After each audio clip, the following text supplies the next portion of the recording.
Bienvenue sur cette nouvelle vidéo. Je vais continuer ce que j'avais déjà fait la dernière fois, à savoir te présenter avec des rushs ce qui a été fait depuis les 6 derniers mois, là, depuis que j'ai glandé. Euh, à la fin de la dernière vidéo, donc on se quittait sur les soudures. Entre la période où tu vois l'état des soudures sur la fin de la vidéo et le début de celle-ci, je vais avoir fait pas mal de choses que j'ai pas filmées. Donc on va reprendre la logique faite avant. Je vais te présenter les rushs et puis je vais essayer de rattraper comme je peux. Je vais sortir les rames et on va voir pour essayer de donner un sens à tout ça. Donc là, le plus simple, c'est que je te représente l'état actuel de la voiture. Donc de savoir où j'en suis, de ce qui me reste à faire, de ce qui a été fait. Bref, euh, faire un petit topo. Euh, donc je vais te présenter ça. Tu vois, elle est derrière moi. Je vais commencer la carrosserie. Mais je vais te présenter, je vais te faire le petit truc, là on fera le tour du chantier. Donc là voici, alors, tu vois elle est là. Alors, bon, on va commencer par l'avant. Donc j'ai sorti le moteur, ça il y a un petit moment. J'ai sorti tout ce qui était système de freinage que je ne comptais pas déposer au début. Ben, finalement je me suis dit que ce serait plus simple. Je le dépose pour la simple et bonne raison que bah, tu vois en sortant le moteur, j'ai fait des dégâts. Donc ça aurait pu être réparé en place, mais je pense que je vais repartir sur une complète, tu vois. Donc je vais reprendre l'AB moteur. Je me suis rendu compte aussi qu'il y avait des petites traces de choc. Donc là, tu vois que ça a été pris pour être redressé légèrement. Là, donc là, ça c'est pareil, ça devait être plié. Les barres, comme on a pu le voir, là, tu sais, les barres qui vont devant, là, qui étaient tapées, qui étaient rouillées. Donc ça, c'était typique d'une déformation qui avait été reprise, redressée, mais pas protégée. Donc tout ça, je vais le remettre au propre. Je déposerai les ailes, je referai une complète. Vraiment comme il faut. Le truc, c'est qu'il me reste ça à faire. Donc tout sortir tout le faisceau là. Donc, ça, c'est pas un problème. Je sais ce que je vais faire dans cette vidéo, je pense. Et la mettre à poil. Donc j'ai commencé de ce côté, tu vas penser à poser des mastiques. Je vais avoir donc le faisceau qui me reste à faire. À l'intérieur, le tableau de bord qui a été déposé. Donc là, au niveau des planchers, bon, il n'y a pas de corrosion, il n'y a rien. C'est pareil, là, je vais essayer de mettre un voile de peinture sur la partie basse. Tu vois le fond, là, le tour qui est ici, tout ça, là. Parce que bon, c'est pas que ça commence à rouiller, mais tu vois, c'est un peu crado. Il y a des trucs qui ont un peu frotté. Par contre, bon, je vais éviter de toucher tout ce qui est là-haut parce que tu vois, c'est propre. Ça me permettra de pas déposer le faisceau qui est là aussi. Bref, voilà.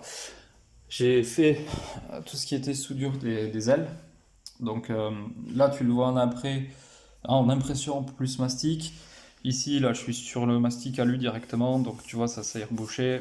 Il y a encore quelques déformations qui sont visibles, mais c'est parce que j'ai pas fini de poser mon mastic. Et puis de toute façon, j'en remettrai un peu plus. Là, c'est vraiment le minimum. De l'autre côté, c'est un peu pareil. J'en suis au même état, là, donc derrière cette couche d'impression, j'ai ma tôle à nu. Tu vois, j'ai ma tôle, quoi. Là, j'ai remis un peu de mastic parce que je me suis rendu compte en calant que j'avais une légère déformation. Alors, je sais pas si ça venait de la soudure. Donc là, bon, ça fait beaucoup de jaune, mais t'inquiète, c'est pas très très épais. Je me suis fait le galbe aussi, tu vois, en bas, comme je disais, par rapport aux soudures. Donc voilà. Ensuite, donc ici, bon, l'aile, j'ai commencé à penser. Pareil, tout a été commencé de ce côté. Qu'est-ce que je peux te dire d'autre? Là, tu vois, un petit problème sur le haillon, donc on voit le vernis, le vernis qui se barre. Je sais pas ce qui a été fait, comment ça a été posé cette peinture, si c'est un mouillé sur mouillé et que en fait l'accroche s'est pas faite. Derrière, c'est totalement poreux, donc je pense on le verra pas, mais tu vois, ça te fait cet aspect limite après. Donc je sais pas ce qui s'est passé, mais bon bref, le vernis tenait pas. De l'autre côté, donc là je suis en témoin de ponçage peinture action. Bon, je suis en train de la caler avec du gros grain, donc je m'en fous un peu de ce que j'y pose. Le but c'est de voir les défauts, les premiers manques les premières déformations, en fait, les coups de porte. Il y a pas mal de coups de porte sur ces arêtes là, donc ça on le verra après. Et de ce côté là, ben, tu vois, même topo, donc ma pièce reposée là, Celle ici aussi, donc là il y a eu une couche de mastic, de mastic alu, donc j'ai pris du De Brazel. Enfin, au moins je sais que je fais de la pub, je suis pas sponsor, mais j'ai pris ça, tu vois. Euh, donc je sais que c'est pas de la merde. J'ai vu des, je sais pas si pour les plus perspicaces et les plus attentifs auront vu qu'il y avait une Alpha Sud au fond de certaines vidéos. Pour te dire, cette Alpha Sud, quand je l'ai récupérée, les ailes arrière étaient totalement mastiquées, donc tu voyais de la corrosion partout. J'ai pris mon tournevis, j'ai fait cloc, et en fait, derrière ce mastic, il y avait du mastic alu avec une tôle qui était restée parfaitement, tu vois, décapée. Donc je me dis que ce truc-là, c'est de la bonne cam, tu peux y aller. Donc tu l'appliques sur tes soudures, machin. Tu vois, je continuerai à faire ça parce que franchement, si j'arrive à voir le résultat qu'il y avait sur cette Alpha Sud dans le long terme, donc pour te dire, elle avait passé 10 ans dehors cette caisse. Donc déjà, une Alpha Sud, 10 ans dehors avec une réparation à la con. Bref, si ça tient, tu vois, c'est que ça va tenir. Donc la première partie de cette vidéo, ça va être de démonter ce pare-brise et la vitre de haillon qui est derrière là, tu vois. Donc le truc, c'est que cette vitre de haillon, en fait, elle a une particularité avec son galbe, c'est que tu vas voir là, ici, je peux pas passer avec mon cutter, et si je l'attaque par ici, j'ai peur de déchirer le joint. Donc tu vois là, c'est un peu ledge. Donc je suis désolé les gars, mais je crois que j'ai niqué un peu la balance commerciale de la France. Je suis allé acheter des trucs en Chine. Donc j'ai pris un truc, mais je pense que on va être assez surpris du résultat. C'est un kit pour déposer les pare-brises. Tu vois, je pense que je vais faire simple. Donc je sais plus comment ça s'appelle, ça, si c'est une allen ou un truc comme ça. Donc pour passer mon câble, et je vais tout sortir au câble. Et on va peut-être essayer ce machin. Euh, donc tu vois, cutter pour tirer là. Donc je vais essayer ça sur le pare-brise. Et après, je vais essayer le reste sur le haillon. Donc on va le faire avec le fil.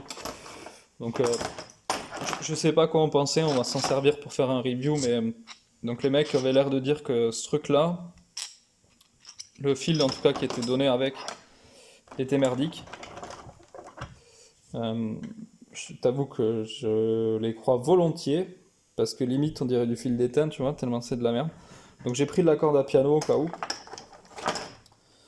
Ça sert toujours, ça me servira à suspendre des pièces ou des trucs comme ça. Donc on va s'attaquer au démontage du pare-brise. Allez, c'est parti. Donc là j'ai pété mon câble, tu vois, j'étais arrivé à peu près jusque là. Je vais essayer de reprendre. Donc j'ai pris ce truc là du 6 mm vendu pour de la corde à piano, mais j'en sais absolument pas plus. Donc je vais me couper une bonne longueur. Ouais, j'ai pris ce produit, corde à piano, je vais m'en couper une longueur suffisante entre guillemets. Ça, parce qu'il s'est pété. Donc le début est un peu difficile, mais après une fois que c'est chaud, une fois que ça a commencé à chauffer, tu t'en sors bien, ça coupe bien. J'avais peur que ça abîme le côté du pare-brise, mais en fait non, ça passe. Le seul souci, c'est vraiment au niveau du bord, là, tu vois, si tu frôles, si tu insistes un peu, ben, c'est évident que tu niques tout. Donc là, le scotch, par précaution, ben, ça marche bien. Enfin, ça marche bien. Si tu es sur un changement de pare-brise sur une voiture que tu veux pas repeindre, voilà quoi, ça se fait. Sinon, pour le reste, un peu plus compliqué. Donc alors là, je prends mon allen. Je vais refaire la partie haute. Donc tu vois là, ça c'est bien coupé. Je passe le truc. Je le ressors.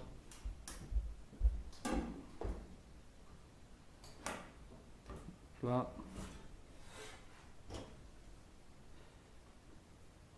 Je le fous là-dedans.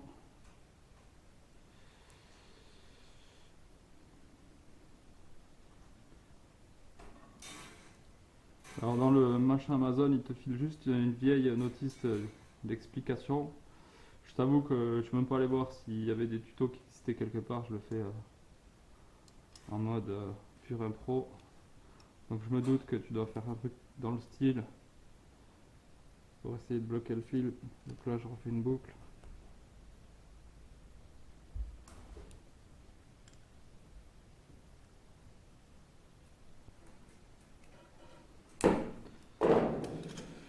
Tant pis, ça suffira. Donc le premier.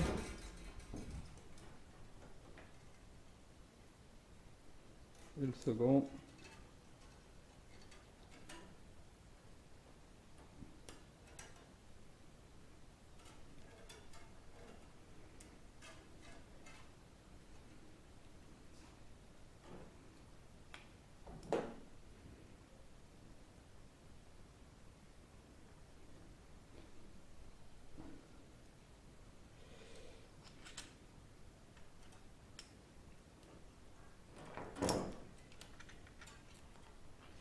Zoom. Je vais couper ça pour pas m'en prendre dans les doigts. Et donc là on va essayer de reprendre. Donc tout ça, tu vois, ça a été fait. Ça s'était pété, je pense, par ici. Non, tu vois, plus bas, mais... Donc tu vois, là, j'en ai mis un peu trop de longueur. Donc je vais me faire chier.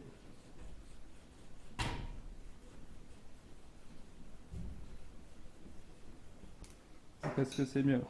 Ah oui, c'est nettement mieux.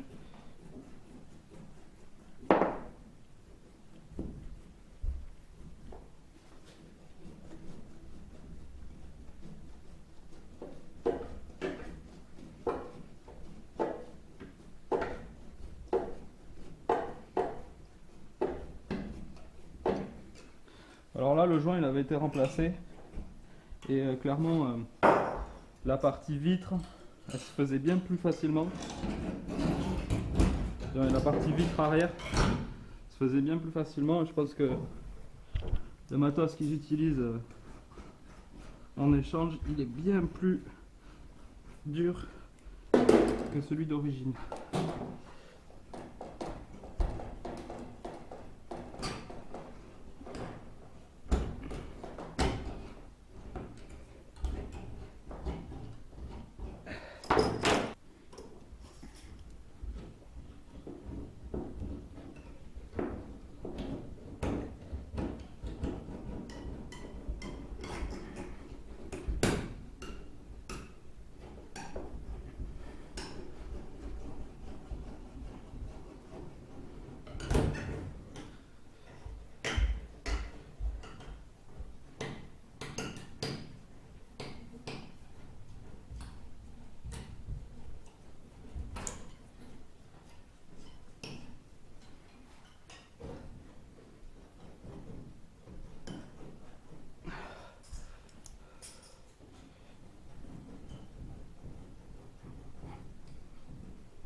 Je vais m'attaquer à la vitre arrière là maintenant.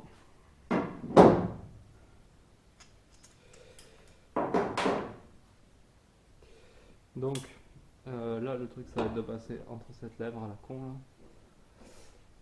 Et je sais pas si cet outil va permettre de me le faire correctement. Ouais, je sais pas si tu le verras, mais déjà là ça rentre tout seul en comparaison du pare-brise. J'ai pas eu besoin de forcer. Ce qui est un net gain.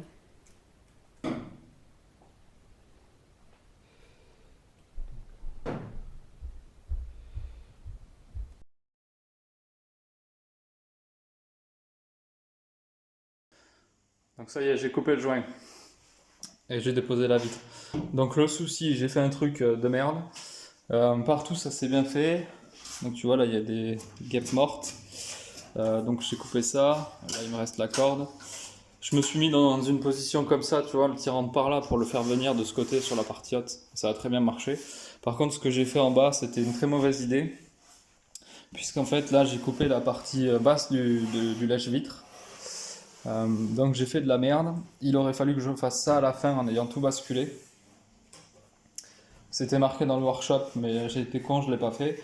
Le truc, c'est que là, je serais passé avec ma lame, j'aurais affaibli ce joint. Et j'aurais basculé la vitre et ça m'aurait pas niqué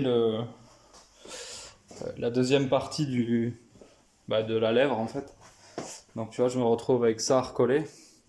Donc c'est suffisamment épais et suffisamment bien coupé pour que ça revienne en place facilement. Donc tu vois, hop, là j'ai mis la vitre. Donc je me retrouve avec maintenant ces traces là quoi. Donc tu vois, ça c'est le joint. Donc là on a le joint et là on a la lèvre que j'aurais pas dû attaquer. Donc je la recollerai à partir d'ici plus là. Et normalement ça devrait pas changer grand chose, c'est juste que c'est un échec au niveau de la qualité de dépose. Donc ouais, bien suivre le workshop si tu veux éviter de faire ça.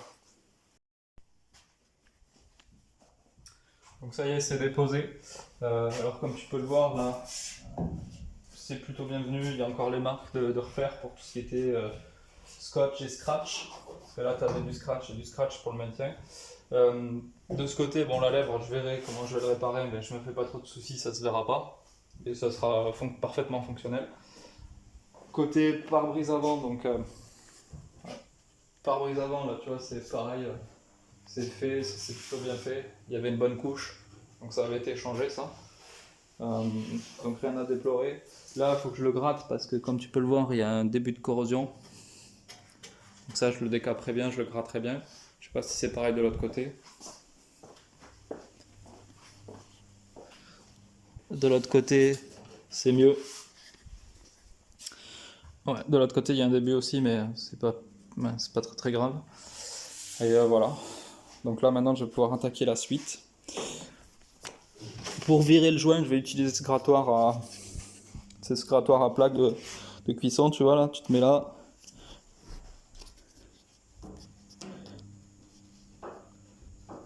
C'est vraiment un truc balèze. Cette colle là, elle est bien dure, bien chiante. Tu vois, voilà comment j'en enlèverai le plus gros.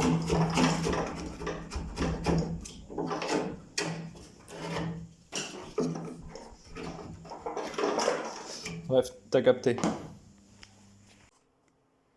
Bon alors pour conclure, j'avais pas, du moins, décoller des pare-brises comme ça, coller, c'est pas le truc que je fais souvent. Le kit Amazon là, il m'a été utile parce qu'il y a franchement des trucs que j'aurais pas pu faire. Après, bon, les mecs dans les commentaires, ils avaient totalement raison. Le fil qui est fourni avec, c'est de la merde. Le couteau, bah, c'est un peu pareil, il est un peu pourri. Mais bon, pour le prix, tu vas pas t'emmerder, ça fonctionne, ça m'a dépanné. Donc après, à part la connerie monumentale que j'ai faite de pas respecter le workshop, donc là c'est pareil, putain, voilà, tu l'as sous la main, fais-le, sois pas con comme moi. Euh, donc ouais, j'ai fait ça parce qu'en fait je pensais que j'allais galérer plus à décoller la partie haute et avec la réflexion, donc la position dans laquelle je me suis mise en passant par en haut, j'avais peur d'abîmer, tu vois, le retour du joint. Et en fait, si tu mettais bien ton fil vers le bas, tu passais sur la tôle et t'abîmais absolument pas le joint. Je m'en suis rendu compte trop tard et quand je l'ai fait, je me suis dit mais putain c'était trop simple. Et quand j'ai surtout vu le petit bout qui restait dans la rigole en bas, je me suis dit mais putain quel gros con.